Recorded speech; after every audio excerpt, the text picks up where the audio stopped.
देश की स्थिरता पर आंच आए।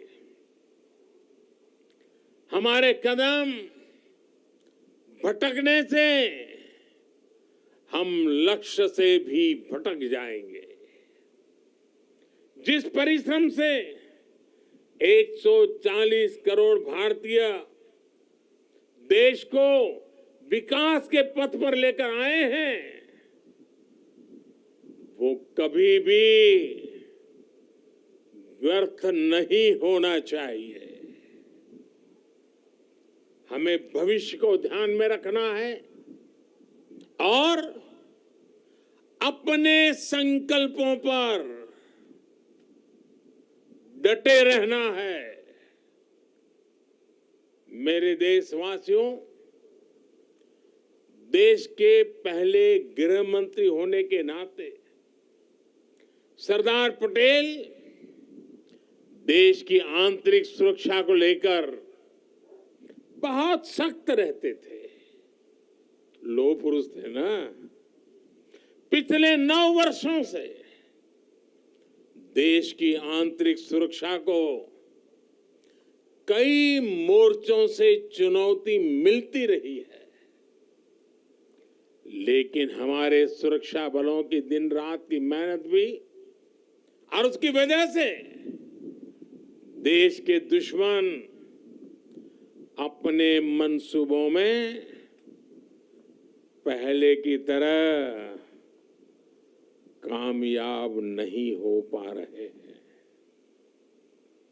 लोग अब भी उस दौर को नहीं भूले हैं जब भीड़ भरी जगहों पर जाने से पहले मन शंका से भर जाता था। त्योहारों की भीड़, बाजार, पब्लिक प्लेस और जो भी आर्थिक गतिविधियों के केंद्र होते थे, उन्हें निशाना बनाकर देश के विकास को रोकने की साजिश होती थी। लोगों ने ब्लास्ट के बाद की तबाही देखी है, बम के धमाकों से हुई बर्बादी देखी है। उसके बाद जांच के नाम पर उस समय की सरकारों की सुस्ती भी देखी है। आपको, देश को उस दौर में वापस लौटने नहीं देना है। हमारे सामर्थ्य से उसे रोकते ही रहना है। जो लोग देश की एकता पर हमले कर रहे हैं, हम सभी देशवासियों को उन्हें जानना है, पहचानना है, समझना है और उनसे सतर्क भी रहना है। साथियों, देश की एकता के रास्ते में, हमारी विकास यात्रा में सबसे बड़ी रुकावट है तुष्टीकरण की राजनीति। भारत के बीते कई दशक साक्षी हैं कि तुष्टीकरण करने वालों को आतंकवाद, उसकी भयानकता, उसकी विकरालता कभी दिखाई नहीं देता। तुष्टीकरण करने वालों को मानवता के दुश्मनों के साथ खड़े होने में संकोच नहीं हो रहा है।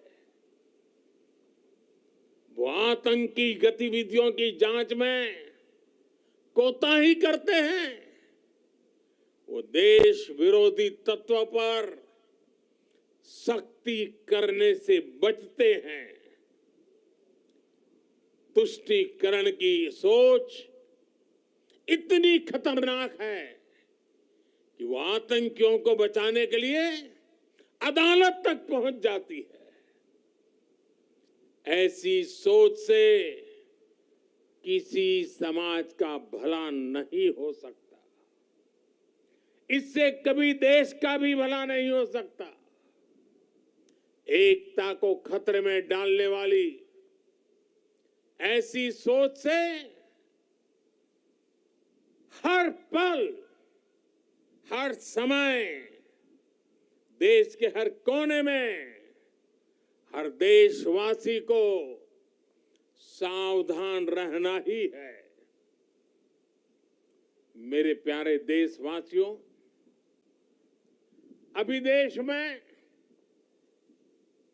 चुनाव का भी माहौल बना हुआ है। राज्यों में चुनाव की प्रक्रिया चल ही रही है और अगले साल लोकसभा के भी चुनाव होने वाले हैं।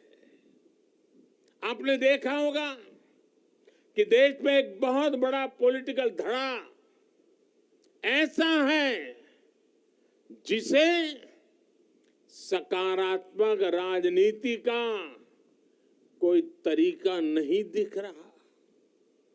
दुर्भाग्य से ये पॉलिटिकल धड़ा ऐसे ऐसे हथकंडों को अपना रहा है जो समाज और देश के खिलाफ है।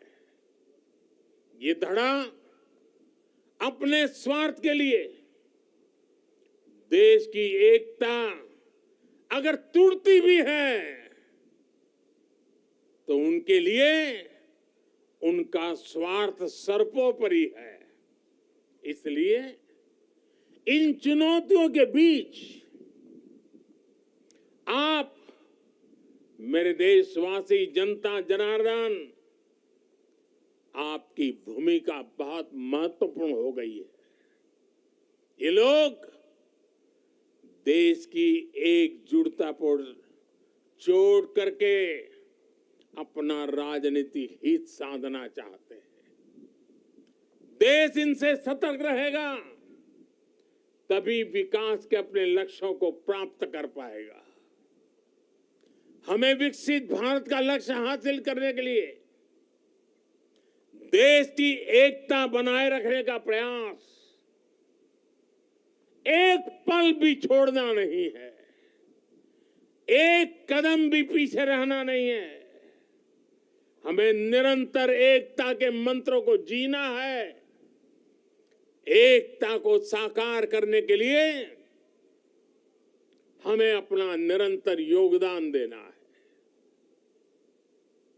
हम जिस भी क्षेत्र में हो, हमें उसमें अपना 100% देना है। आने वाली पीढ़ियों को बेहतर भविष्य देने का केवल यह उत्तम से उत्तम मार्ग है और यही सरदार साहब की हम सभी से अपेक्षा है। साथियों, आज से MyGov पर सरदार साहब से जुड़ी एक राष्ट्रीय प्रतियोगिता भी शुरू हो रही है। सरदार साहब क्विज के माध्यम से देश के युवाओं को उन्हें जानने का और मौका मिलेगा। मेरे परिवारजनों, आज का भारत नया भारत है। हर भारतवासी आज असीम आत्मविश्वास से भरा हुआ है। हमें सुनिश्चित करना है कि आत्मविश्वास बना भी रहे और देश बढ़ता भी रहे। ये भाव बना रहे, ये भव्यता बनी रहे। इसी के साथ मैं एक बार फिर आदरणीय सरदार पटेल को 140 करोड़ देशवासियों की तरफ से विनम्र श्रद्धांजलि देता हूं। हम सब राष्ट्रीय एकता के इस राष्ट्र उत्सव को पूरे उत्साह से मनाएं। जीवन में एकता के मंत्र को जीने की आदत बनाएं। जीवन को हर पल एकता के लिए समर्पित करते रहे इसी कामना के साथ एक बार फिर आप सभी को ढेर सारी बधाई। भारत माता की, भारत माता की, भारत माता की। बहुत बहुत धन्यवाद।